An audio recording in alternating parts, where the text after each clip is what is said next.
चुलही में जार के डीजे भरत जान गेले चुलही में जार के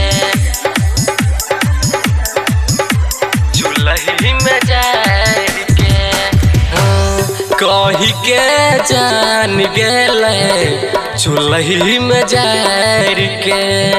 चुलही में जार के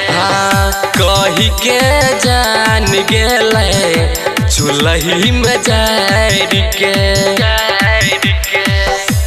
होना किसिम जेहन बदलै छै यार के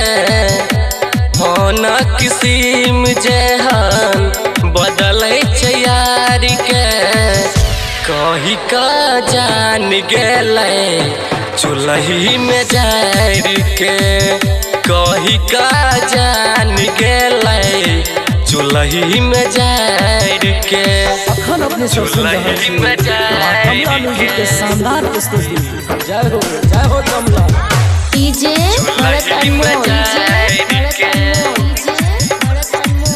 कही के जान गेले चुलही में जार के केकरा से कहबै हमहू केकरा के दोस्त गे चार्जर समझ के दिलही दिलवे में खोस गे केकरा से कहबै हमहू केकरा के दोस्त गे चार्जर समझ के दिलही दिलवे में खोस गे जी लेबै जिंदगी हमहू सब कुछ हार के जी लेबै जिंदगी हमहू सब कुछ हार के कही का जान गेले चुलही में जार के कही का जान गेले चुलही में जार के अखन अपने सब सुन रहे हैं कमला म्यूजिक के शानदार प्रस्तुति। जय हो कमला। डीजे भरत कही के जान गेले चुलही में जार के फेसबुक से फेमस छी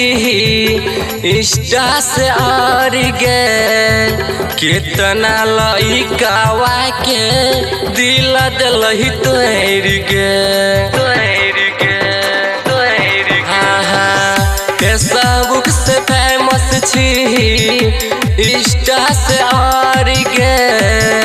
कितना लइकावा के दिल दिलही तोड़ गे